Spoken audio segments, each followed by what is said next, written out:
لوگ جن کی ظاہری کیفیت یہ ہے کہ وہ سنت اور شریعت کے پابند ہیں، ان کے بارے میں بھی ہم دھوکہ دہی کا فتویٰ دیتے ہوئے ذرا احساس پیدا نہیں کرتے۔ اچھی سوچیں، اچھے گمان، اچھے خیالات، خوبصورت تصورات، اللہ نے بڑی حسین دنیا بنائی۔ اس زمانے میں بڑے خوبصورت رنگ بھرے ہیں کریم رب نے، اس کی قدرت کے جگہ جگہ کرشمے ہیں، اس نے بڑے خوبصورت انسان بنائے ہیں، بڑے پاکیزہ لوگ مرتب فرمائے۔ تو اللہ کی مخلوق میں سے حسن کو تلاش کرنا، اس کی کائنات میں سے خوبصورتیوں کو ڈھونڈنا، گمان بڑے اعلیٰ رکھنا، کیا خوبصورت جملے ہیں مسلم شریف میں۔ حضور فرماتے ہیں اچھا سوچنا بھی اچھی عبادت ہے، اچھا گمان بھی اچھی عبادت ہے۔ آپ کچھ نہ کریں، محض اچھا سوچیں، اچھا گمان کریں، اچھی رائے دیں، مثبت رویہ آپ یقین جگہ۔ اور وہ کوئی کس نے کہا کہ اس نے بہت بڑا جرم کیا ہے اور مجھے دھوکہ دیا ہے، تو اب بتاؤ اس کے ساتھ کیا کرنا ہے۔ تو ایک صاحب بولے، کہنے لگے بادشاہ سلامت، اس نے آپ کو دھوکہ دیا ہے، یعنی اتنی اس کی جرت ہو گئی۔ کچھ لوگ ہوتے ہیں نا شاہ سے زیادہ شاہ کے وفادار، اب یہ یہاں تک چلا گیا ہے، یہ اس کی جرت، یعنی آپ کو اس کا گلا کاٹا جائے اور اس کے ٹکڑے ٹکڑے کیے جائیں، یہ سزا ہونی چاہیے۔ تو جو ایک سالے بزرگ بیٹھے تھے انہوں نے بات سنی اور پھر گردن جھکا لی۔ تو بادشاہ نے دوسرے مشیر سے پوچھا کیا کرنا ہے؟ اس نے کہا حضرت ہم نے تو زمانہ دیکھا ہے، آپ کی تو دنیا قدر کرتی ہے، لیکن یہ سمجھے کچھ نہیں، یعنی آپ ہی کے بارے میں اس نے یہ کر دیا، اس طرح کریں اسے جلا ڈالیں، ایسے آدمی کی تو راکھ بچنی چاہیے بس۔ تو بزرگ نے دیکھا تو وہ پھر سن کے بعد گردن جھکائی۔ تو اسی طرح کے مشورے ملے تو سب خاموش تھے۔ ان خاموشیوں میں ایک فقیر فاقہ مست بھی تھے، ایک درویش خدا مست بھی تھے۔ وہ شہرت سے بچنے والا پیچھے پیچھے رہتا ہے، اور میرا جی چاہتا ہے ساری غزلیں اس پیارے کے نام کریں۔ وہ پیچھے کونے میں ایاز بھی چھپے ہوئے ایک باریک دانوں کی تسبیح لیے اپنے اللہ کی یاد میں مصروف تھے۔ کہاں منشور ہم اور کہاں ہنگامے محبت کے، ایک حجرے میں رہتے ہیں خدا کو یاد کرتے ہیں۔ وہ پیچھے سے کونے میں آرام سے بیٹھے تھے۔ بادشاہ نے نظر جو اٹھائی، آواز جو گونجی، کہا یاز آپ بھی تو بتائیے نا کیا کرنا ہے اس کے ساتھ، اس نے ہماری نافرمانی کی ہے، ہمیں دھوکہ دینے کی کوشش کی ہے اور ہمارے اعتماد کو ٹھیس پہنچائی ہے، بتاؤ کیا کریں۔ تو فقیر کی جھکی ہوئی نظریں اٹھیں اور پھر ہاتھ باندھے کھڑا ہوا، کہنے لگا بادشاہ آپ کا اقبال بلند ہے، یہ بلند ہی رہے گا، عزتیں اللہ نے دی ہیں، اللہ ان میں دوام پیدا فرمائے گا۔ اس بیچارے سے غلطی ہو گئی، یہ بیچارہ بھول گیا تھا۔ انسان غلطیاں کرتے ہیں، ہم کئی بار غلطیاں کرتے ہیں، ہمارا رب ہمیں معاف کر دیتا ہے۔ چلیں آپ بڑے ہیں، بڑوں کو بڑے حوصلے ہی دکھانے پڑتے ہیں، اس فقیر کی مانے تو چلو معاف کر دیں، آپ درگزر فرمائیں، وہ اپنی غلطی پر شرمندہ ہے، آئندہ نہ کرنے کا عہد کرتا ہے، چلیں چھوڑ دیں، معاف کر دیں۔ بادشاہ اب وہ سب کی رائے کیا تھی، اور یہاں بالکل ایک عنوان ہی دوسرا آ گیا اور مضمون ہی بدل گیا اور بالکل مختلف بات ہو گئی، اور محفل جو تھی وہ رخ ہی دوسرا اختیار کر گئی۔ تو بادشاہ نے ان بزرگوں کی طرف دیکھا، کہا آپ بچے ہیں، آپ بتائیے کیا کرنا چاہیے۔ تو بزرگ کہنے لگے سب نے ٹھیک کہا ہے، جس کی مرضی بات کے مطابق فیصلہ کر دیں۔ تو بادشاہ ان بزرگوں کی بات سن کے بہت سر پٹائے، کہا یہ کیا بات ہوئی؟ وہ جس نے کہا کاٹ دے اس نے بھی ٹھیک کہا، جس نے کہا جلا دے اس نے بھی معاذ اللہ ٹھیک کہا ہے، اور جس نے کہا ہے کہ معاف کر دیں اس نے بھی ٹھیک کہا ہے۔ تو بادشاہ کہنے لگے ہر شخص اپنے ظرف کے مطابق بات کرتا ہے، ہر آدمی اپنے گمان کے مطابق بات کرتا ہے، یہ ایاز نے آپ کو کبھی بتایا نہیں یہ سید زادہ ہے، اس نے جو بات کی ہے اپنے ظرف کے مطابق بات کی ہے، تیری نسل پاک میں ہے بچہ بچہ نور کا، تو ہے عین نور، تیرا سب گھرانہ نور کا، ان کے مزاج میں معاف کرنا ہے، ان کی طبیعت میں درگزر کرنا ہے، ان کو سکھایا ہی معاف کرنا گیا ہے۔ بادشاہ جس نے جو کہا اپنے گمان کے مطابق کہا، انہوں نے جو کہا اپنی سوچ کے مطابق کہا، فقیر سے پوچھو تو وہی کر دو جو ایاز نے کہا ہے۔ میرے بھائی، آپ کا گمان مضبوط ہونا، آپ کی سوچوں کا طاقتور ہونا، یہی تو آپ کو طاقتور کرتا ہے۔ جن کے ارادے بڑے ہوتے ہیں وہی تو محنت زیادہ کرتے، جن کے حوصلے بڑے ہوتے ہیں وہی تو زیادہ لوگوں کو لیڈ کر پاتے، جن کا ظرف بڑا ہوتا ہے وہی تو بڑے کارہائے نمایاں سر انجام دیتے ہیں۔ لیکن ہماری سوچوں میں بڑی کمزوری آئی ہے، ہمارے لہجے کے اندر بڑی کمزوری آئی۔ میں نے دیکھا ہے کہ گزرتے ہوئے وقت کے ساتھ ساتھ لوگوں کا رویہ یہ ہو گیا ہے کہ بس میں ہوں اور میرے علاوہ کوئی بھی نہ ہو۔ آپ مضبوط ذوق پیدا کریں اپنی زندگی کے اندر، بڑے حوصلے پیدا کریں، بڑے گمان پیدا کریں۔ 10 دن قیام کیا ہے نبی کریم علیہ السلام نے طائف کے اندر، 10 دن۔ اگر آپ کی زیادہ توجہ ہو میری بات پر تو 10 دن حضور قیام فرما رہے اور ایک شخص نے بھی کلمہ نہیں پڑھا، بلکہ جو عربوں کا مزاج تھا نا، خوش آمدید کہنے کا اور مہمان نوازی کرنے کا اور مثبت رویہ پیش کرنے کا اور خدمت کرنے کا، وہ جو ان کے مزاج اور رواج تھا وہ بھی انہوں نے نہیں کیا کام۔ 10 دن حضور کا قیام رہا، الٹا انہوں نے پتھر مارے، اوباش نوجوانوں کو معاذ اللہ پیچھے لگا دیا، بہت ساری ذہنی، اعصابی اور جسمانی تکلیف دی۔ اتنے سخت رد عمل کے بعد نبی کریم علیہ السلام ایک باغ میں تشریف لے آئے، کریم تشریف فرما ہے، غلام ساتھ ہے۔ غلام عرض گزار ہوئے، یا رسول اللہ صلی اللہ تعالی علیہ وسلم، جو روایتی اخلاق ہے عرب کا یہ تو اس سے بھی بہت آری نکلے، حضور اتنی تکلیف دی، آپ کرم نوازی فرمائے، ہاتھ اٹھائیں، دعا کریں یہ برباد ہو جائیں، آپ بندہ نوازی فرمائیں، ان کے لیے دعائیں ضرر کریں، تباہ ہو جائیں یہ۔ حضور فرمانے لگے کر دو دعا، رسول اللہ کر دیجئے۔ تو محبوب نے ہاتھ اٹھائے، کہا اے اللہ انہیں ہدایت عطا فرما، یہ جانتے نہیں یہ کیا کر رہے ہیں، انہیں شعور نہیں یہ کیا۔ آپ چھوٹے بچے کے بارے میں کہتے ہیں نا، ابھی بچہ اسے تو پتہ ہی نہیں، اس کا شعور ہی نہیں، سوچ ہوتی ہے نا ایک کہ بھئی بچہ ہے، نادان ہے، اسے کیا خبر ہو۔ تو کریم اللہ کے حضور عرض کرتے، مالک انہیں شعور ہی نہیں ہے، انہیں پتہ ہی نہیں ہے یہ کیا کر رہے، تو انہیں ہدایت کا نور عطا فرما، تو ان کے حق میں فضل والا فیصلہ فرما۔ جب دعا ختم ہو گئی تو غلام عرض گزار ہوئے، یا رسول اللہ صلی اللہ تعالی علیہ وسلم، ایک شخص نے بھی کلمہ نہیں پڑھا اور ان کا رویہ ہمارے ساتھ انتہائی سخت اور ترش رہا، لیکن حضور آپ نے پھر بھی ان کے لیے دعا فرمائی اور ہدایت کی دعا کی، حالانکہ ایک بھی نہیں مانا۔ تو یہ سوچ ہے نا، یہ گمان ہے نا، یہ رائے ہے نا، یہ وہ رائے ہے جو ہماری سوچوں کو پاکیزگی دیتی ہے اور حجاز کی پاکیزگی دیتی ہے۔ حضور فرمانے لگے اگر انہوں نے نہیں مانا تو میں ان کی بربادی کی دعا کیوں کروں، اگر یہ نہیں مانتے تو مجھے امید ہے ان کی آنے والی نسلیں مان جائیں گی۔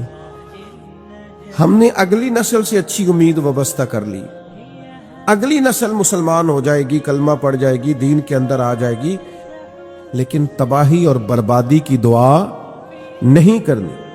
آپ اندازہ کر لیجئے نا آج ہمارے ہاں کتنی مایوس باتیں ہوتی ہیں، کمزور باتیں ہوتی ہیں، بدگمانیاں ہوتی ہیں، لوگوں کا خیال ہوتا ہے، وہ بعض دوست تو ایسی خبریں دیتے ہیں کہ ان کے پاس آپ 10 منٹ بیٹھے تو محسوس ہوتا ہے کہ آخری دن چل رہا ہے دنیا کا، کل کچھ ہونے والا ہے۔ اتنی سخت ترین ان کے پاس کمزور خبریں ہوتی ہیں۔ اچھا گمان، اچھی رائے اور خوبصورت طرز کلام، یہ جو لوگ خوش رہنا چاہتے ہیں نا، اس کا بھی ایک ہی نسخہ ہے کہ سوچا اچھا کریں، مثبت رہا کریں۔ آپ یقین کریں کہ زندگی میں بہار آ جائے گی۔ بہت سارے لوگ زندگی میں دیکھے ہیں جن کو زیادہ پرواہ ہی نہیں ہے، خوش رہتے ہیں، آگے بڑھ جاتے ہیں۔ کسی نے کچھ کہہ دیا تو کہتا چلو کوئی حرج نہیں، کہہ دیا تو پھر کیا ہوا۔ ایک حدیث ہے مشکاۃ شریف میں بڑی خوبصورت، زندگی میں بڑا کچھ اس کے مفاہیم سے سیکھنے کو ملتا ہے۔ کچھ لوگ نا جب ہار جاتے ہیں نا پورے طور پر، تو پھر وہ معاذ اللہ ثم معاذ اللہ نقل کفر نباشت، پھر وہ گالم گلوچ پہ آ جاتے ہیں۔ جب دلیل کی دنیا سے ہار جاتے ہیں، پھر کمزور پڑ جاتے ہیں، تو ایسے رویے اختیار کرتے ہیں۔ عرب کے لوگ بھی جب پورے طور پر ہار گئے نا، کمزور پڑ گئے، تو پھر انہوں نے ہاری ہوئی ایک تجویز سوچی، یہ مشکاۃ شریف میں موجود ہے۔ انہوں نے کہا یار عجیب لوگ ہیں، ہم نبی کریم علیہ السلام کا اسم گرامی بھی لیتے ہیں، محمد بھی کہتے ہیں صلی اللہ تعالی علیہ وسلم، اور محمد کا تو معنی ہے جس کی بار بار تعریف کی جائے۔ معاذ اللہ تعالی ہم ان کا اسم گرامی بھی لیتے ہیں جس کا مفہوم ہی یہ ہے کہ تعریف کی جائے، اور پھر ہم ان پر تنقید بھی کرتے ہیں۔ تو انہوں نے حضور کا نام نامی اسم گرامی معاذ اللہ بگاڑ کے لینا شروع کیا۔ مجھے بتائیے گا، چڑھا سخت بات کی ہے، لیکن فرمانے لگے یہ لوگ تو بھول ہی گئے تھے میرا یہ نام، اچھا کیا یاد کرا دی۔ تو صحابی نے آ کے عرض کی یا رسول اللہ صلی اللہ تعالی علیہ وسلم، وہ آپ کا نام بگاڑ کے لیتے ہیں، اور معاذ اللہ نام بگاڑ کے آپ کو برا بھلا کہتے ہیں۔ تو محبوب نے کیا جواب دیا؟ وہ بڑے پریشان تھے، اور جب آئے تھے تو ان کے لہجے کے اندر بڑی سخت قسم کی گرانی تھی کہ یہ ان کی جرت اور اس طرح کا ان کا رویہ۔ بڑی تکلیف میں تھے، پریشانی میں تھے، مایوس تھے، اور ان کے لیے سخت رائے رکھتے تھے۔ حضور نے کیا فرمایا؟ فرمایا یشتمیون مزمما ویلعنون مزمما وانا محمد صلی اللہ تعالی علیہ وسلم۔ فرمایا وہ کسی مزمم کو برا بھلا کہتے ہوں گے، کسی مزمم کو گالی دیتے ہوں گے، مجھے تو اللہ نے محمد بنا کے بھیجا ہے، میں تو محمد ہوں۔ پتہ نہیں کس کی بات کر رہے ہیں۔ جب آپ اس سوچ کے مطابق چلیں گے تو زندگی بڑی خوبصورت گزرے گی۔ جب آپ کا خیال ہوگا نا پتہ نہیں وہ کس کی بات کر رہا تھا، نہ جانے وہ کس کے بارے میں یہ تبصرہ کر رہا تھا، آپ خوش ہو جائیں گے۔ لیکن ہم کیا کرتے ہیں؟ وہ دو لوگ بیچارے جو دور کھڑے ہیں نا، وہ مفت میں ہم کھینچ کے لے آتے ہیں کہ میرے خلاف ہی باتیں کر رہے ہیں۔ او بھائی آپ اتنے اہم نہیں ہیں، ان کو کوئی اور کام بھی ہو سکتا ہے، وہ کوئی اور گفتگو کر رہے تھے۔ آپ کو کیوں ایسا لگتا ہے کہ سارا زمانہ آپ ہی کو ڈسکس کرتا ہے؟ اور بھی غم ہے زمانے میں محبت کے سوا، اور بھی بڑے کام ہیں لوگوں کو کرنے کے۔ آپ کو کیوں ایسا محسوس ہوتا ہے کہ سب آپ ہی کی بات کرتے ہیں اور سب آپ ہی کا ذکر کرتے ہیں؟ ڈھیر سارے لوگ ہیں جو آپ کو جانتے بھی نہیں ہیں، شمار بھی نہیں کرتے ہیں۔ دنیا کہیں اور بستی ہے، کسی اور جگہ پہ لوگ چیزوں کو دیکھتے ہیں۔ اچھا گمان رکھیں، اچھا سوچا کریں، اچھی رائے دیا کریں، مثبت طرز زندگی اپنائیں، خیر والا معاملہ کریں۔ ہمارے بزرگوں نے یہاں تک بیان کیا ہے کہ آپ باہر گلی میں نکلے اور نماز پڑھ کے آپ نکلے تو آپ کو ایک نمازی اور نیک اور صالح اور دیندار آدمی باہر سے آتا ہوا دکھائی دیا، یہ گمان مت کریں کہ دیکھو جی اس نے جماعت سے نماز ہی نہیں پڑھی۔ یہ گمان کریں کہ ہو سکتا ہے وہاں پڑھ کے آ رہا ہو جہاں 15 منٹ پہلے ہو جاتی ہے۔ آپ اچھا کیوں نہیں سوچتے؟ مثبت رائے کیوں نہیں رکھتے؟ آپ خیر والا معاملہ کیوں نہیں کرتے؟ اچھے گمان۔ اور پھر میں نے بہت سارے لوگوں کے بارے میں لوگوں کو یہ کہتے ہوئے دیکھا ہے، دیکھو یہ آدمی جو ہے نا یہ فلاں معاملے کے اندر بڑا منفی کام کرتا ہے، دیکھو یہ فلاں کام. اچھا مجبوری نہیں سمجھتے، تکلیف نہیں سمجھتے. وہ کسی نے کہا تھا کہ کچھ تو مجبوریاں رہی ہوں گی، یوں ہی کوئی بے وفا نہیں ہوتا. کہیں ہو سکتا ہے کوئی مجبوری کسی کی ہو، کوئی تکلیف ہو. حضرت بشر حافی رحمۃ اللہ تعالی علیہ نا جامع مسجد بغداد شریف میں جمعے کے فرض پڑھنے کے بعد نکل جایا کرتے تھے. تو ایک اچھے بزنس مین کو خیال ہوا کہ ویسے جو لوگ بڑی تبلیغ کرتے ہیں اور لوگوں کو خیر کا سبق دیتے ہیں اور بڑے نوافل بتاتے ہیں، اور خود یہ ہے کہ سنن اور نوافل ابھی ادا نہیں ہوئے اور یہ چلے گئے، تو بہت سارے لوگوں سے اس نے اپنی اس بدگمانی کا ذکر کیا. تو لوگوں نے کہا یار، کہنے لگا نہیں وہ ہر جمعے ایسا کرتے. تو ایک دن کسی نے کہا یار تو چھوڑ دے اس کام کو، لیکن وہ بس بدگمانی بھی بڑی خطرناک چیز ہے، یہ بھی سرایت ہی کر جاتی ہے. یہ شک تو دیوانہ سا کر دیتا ہے لوگوں کو، عجیب مجنون قسم کی حرکتیں کرنے لگ جاتے ہیں مشکوک ہونے کے بعد. تو ایک دن اس نے نماز جمعہ پڑھا اور حضرت کے پیچھے جاسوسی کرتے ہوئے نکل گیا، جو سخت منع ہے دین میں.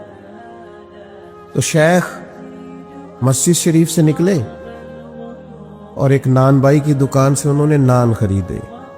تو پھر ایک اور بدگمانے کی، کہنے لگا اچھا بھوک بڑا تنگ کرتی ہے اس لیے سنتیں چھوڑ دی، اس لیے نوافل چھوڑ دیے. پھر حضرت نے ایک جگہ سے کباب لیے تو کہا دیکھو عمر دیکھو اور ان کے ذائقے دیکھو، کہ اس عمر میں بدگمانی پہ بدگمانی. لیکن تھوڑا سا شیخ تیز قدموں سے چلے اور ایک آبادی ختم ہوئی تو ایک بے آباد سی جگہ آئی، اور پھر تھوڑا سا آگے بڑھے تو ایک کچا سا گھر آیا. حضرت شیخ نے دروازہ جو کھولا تو سامنے پلنگ پر ایک فالج زدہ معذور مریض پڑا ہے. شیخ دوڑ کر کے گئے، پہلے اس کو سیدھا کیا، پھر پیالے میں پانی لے کے اس کا منہ دھویا، اور پھر وہ کباب توڑ کے لقمہ بنا کر کے اس کے منہ میں ڈالا، اور پہلا لقمہ ڈالتے کہنے لگے معاف کر دینا، جمعے کو مجھے آتے ہوئے دیر ہو جاتی ہے، ابھی تو میں نے سنتیں بھی پڑھنی، ابھی تو میرے نوافل باقی ہیں، لیکن آپ کی بھوک تیز نہ ہو جائے میں دوڑ آیا. شخص کہتا ہے باہر کھڑا تھا، یوں لگ رہا تھا کہ جیسے میری ٹانگیں میرے وجود کا بوجھ نہیں اٹھا رہی. کہاں پر ہوں میں، کیا سمجھتا تھا، یہ کیا نکل آیا؟ جس کو میں نے اتنی بری چیز سمجھا تھا، شیخ کیا اتنا بڑا کارنامہ نکل آیا. حضرت اس کو کھانا دے رہے تھے تو وہ معذور رو پڑا، کہنے لگا بشر آپ کب تک آئیں گے؟ 14 سال بیت گئے، میری ڈیوٹی اٹھائے ہوئے، میرے تو اپنے بھی مجھے چھوڑ گئے. حضرت بشر نے ان کے آنسو پوچھ کر کے فرمایا آپ کا کیا خیال ہے، یہ جو میری معاشرے میں عزت ہے یہ میری کثرت عبادت سے ہے؟ یہ تو میں آپ کی خدمت کرتا ہوں تو اللہ نے مخلوق کے دلوں میں میری محبت پیدا فرما دی. او میرے بھائیوں، اچھا گمان، اچھی سوچیں، اچھے رویے، اچھی رائے اور اچھا مشورہ، اس کو اپنی زندگی میں اپنائیے. آپ کو پتہ ہے ہمارے علماء نے لکھا ہے کہ یہ جو کہا 10 گنا اجر ملے گا نیکی پہ، اور پھر بات کتاب و سنت میں بڑھتے بڑھتے 700 گنا تک بھی گئی، تو یہ 10 ملے گا کہ 20 گنا ملے گا کہ 700 گنا ملے گا؟ تو فرماتے ہیں جتنا گمان اچھا ہوگا، جتنی نیت اچھی ہوگی، جتنا ارادہ عمدہ ہوگا، اتنا اللہ اجر بھی زیادہ عطا فرما دے. لیکن شرط یہ ہے کہ ہم برے گمان سے بچیں، برے ذہن سے بچیں، بری سوچوں سے بچیں. یہ ہماری طبیعت کو بھی اچھا رکھیں گی، ہمیں لوگوں سے پیار بھی ہو جائے گا، نفرتیں بھی ہمارے دلوں سے نکلیں گی، ہماری رائے بھی اچھی ہوگی، اور سب سے بڑی بات یہ ہے کہ سوسائٹی میں پیار پھیلے گا، معاشرے میں محبت بڑھے گی، ہم ایک دوسرے کے قریب آئیں گے. لیکن اگر ہم اپنی سوچوں اور گمان کو اس طرح کا صاف ستھرا نہیں کریں گے، پھر ظاہر ہے کہ ہمیں بڑے بڑے اچھے، بڑے بڑے خوبصورت، بڑے بڑے علماء، بڑے بڑے فقہا، ان میں بھی معاذ اللہ لوگوں کو خیر نظر نہیں آتی۔ پھر ماحول ایک ایسی طرف چلا جائے گا جس میں بہرحال تکلیف اور گھٹن پیدا ہوگی۔ تو رمضان المبارک میں انسان کا دل بڑا ہلکا پھلکا ہو جاتا ہے، اللہ تبارک و تعالی اس کو بڑا باطنی سرور اور کیف عطا کرتا ہے، اس کی کیفیات بڑی خوبصورت ہوتی ہیں۔ تو جہاں تقوی کا اور بہت سارا نور ہم حاصل کر رہے ہوتے ہیں، وہاں اس چیز کو بھی اپنانے کی کوشش کریں کہ اچھی سوچوں کی پریکٹس کریں، اچھے گمان ان دنوں میں اپنی طبیعت میں پیدا کریں، تاکہ ہمیں اللہ کی مخلوق اچھی لگے، تاکہ ہمیں خیر نظر آئے۔ اللہ تبارک و تعالی سمجھنے کی، عمل کرنے کی اور دین کی طرف لوٹ آنے کی توفیق عطا فرمائے۔ آخر دعوانا الحمدللہ۔ نہیں ابھی تو بولیے نا، کتنے 13 منٹ ہو گئے، کتنا ٹائم بچا ہے؟ ایک ہی بات کرتا ہوں، نبی کریم صلی اللہ تعالی علیہ وسلم نے فرما دیا کہ اس کی ناک خاک آلود ہو جو رمضان کو پائے اور پھر بھی اپنی بخشش نہ کرا سکے، یعنی اس کو زندگی میں رمضان مل تو گیا لیکن اس سے وہ خیر حاصل نہیں کر سکا، تو یہ تو بہت بڑی خیر پانے کا ایک ذریعہ ہے اور بہت بڑا اجر حاصل کرنے کا ایک ذخیرہ ہے۔ بشرط یہ ہے کہ اہمیت دیں، توجہ کریں اور کسی لمحے کو ضائع نہ ہونے دیں۔ اللہم صلی علی سیدنا و مولانا محمد معدن الجود والکرم وآلہ وصحبہ وبارک وسلم۔ اللہ کریم ہم سب کا یہاں جمع ہونا، مل بیٹھنا اپنی بارگاہ میں قبول فرما۔ اللہ کریم احباب نے جو بندوبست کیا ہے، تیرے اس گھر میں سب جمع ہوئے ہیں تو ہماری حاضری کو قبولیت کا درجہ نصیب فرما۔ اللہ تعالیٰ اس کی برکت سے ہمارے گناہوں کو معاف فرما، ہمارے گناہوں کو معاف فرما، ہماری غلطیوں سے درگزر فرما، ہمارے علم کو نافع فرما، ہمارے اعمال کو خالص فرما۔ اللہ ہمیں سجدوں کا ذوق عطا فرما، عبادتوں کا شوق عطا فرما، تلاوتوں کی لذت سے آشنا فرما، درود و سلام کے ذائقے عطا فرما۔ ہم خیر کرنے لگیں تو ہماری مدد فرما، ہم کہیں بھولنے لگیں تو حق ہم پر واضح فرما۔ ہمیں شر نفس سے محفوظ فرما، شر شیطان سے محفوظ فرما، ناجائز خواہشات کے فتنے سے محفوظ فرما۔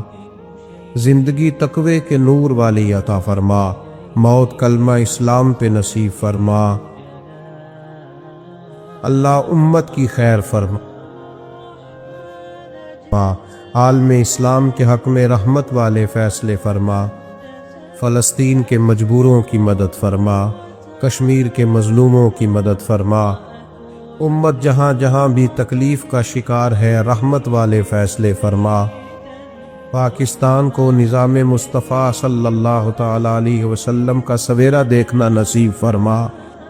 اللہ کریم ہم سب کی پریشانیاں دور فرما، جو بیمار ہیں انہیں شفا عطا فرما، جو مقروض ہیں انہیں بارے قرض سے رہائی نصیب فرما، جو تنگ دست ہیں ان کے رزق میں وسعت فرما۔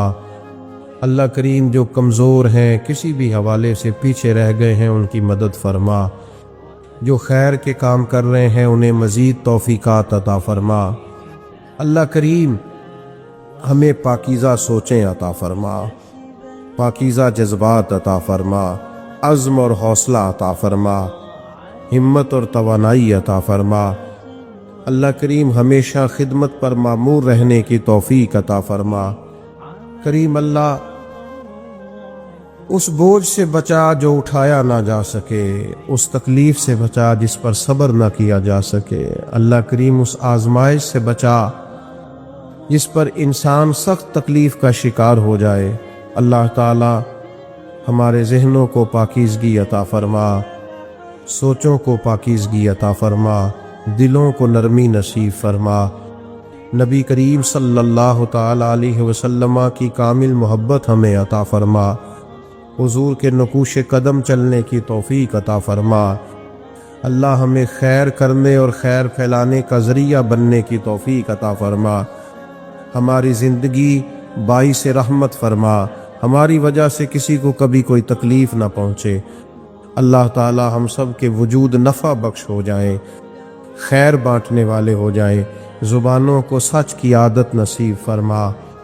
اللہ کریم وجود کو صرف رزق حلال ہی نصیب فرما، لقمہ حرام سے محفوظ فرما۔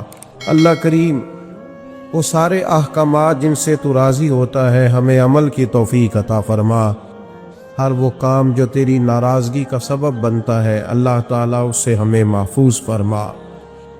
اللہم انا نسألک العفو والعافیۃ فی الدین والدنیا والآخرہ۔ اللہم انک عفو تحب العفو فاعف عنا یا غفور یا غفور یا ارحم الراحمین۔ اللہم انا نسألک العفو والعافیۃ فی الدین والدنیا والآخرہ۔ ربنا تقبل منا انک انت السمیع العلیم وتب علینا انک انت التواب الرحیم۔ رب اغفر وارحم وانت خیر الراحمین۔ رب اغفر وارحم وانت خیر الراحمین۔ رب اغفر وارحم وانت خیر الراحمین۔ یا ارحم الراحمین، یا ارحم الراحمین، یا ارحم الراحمین۔ وصلی اللہ تعالی علی حبیبہ سیدنا و مولانا محمد وآلہ واصحابہ اجمعین برحمتک یا ارحم۔